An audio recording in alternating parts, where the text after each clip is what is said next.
Ya kitapla İbu Muhammed'i alacağız ya da burada can bırakacağız. İkisinin ortası yok.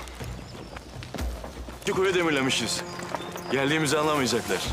5 gemiyle gideceklerine göre bizden misli misli kalabalık olacaklar. Baş edebilecek miyiz? Yiğitler Piri Hazreti Ali gibi atılalım. O vakit yenemeyeceğimiz ordu yoktur. Hazreti Ali de aşılmaz denen Hayber Kalesi'nin önüne tek başına gitmişti. Yenilmez denen kafirlerin savaşçıların hepsini yenmişti. Biz de kılıcımızı Zülfikar belleyip... Haydi yiğitler.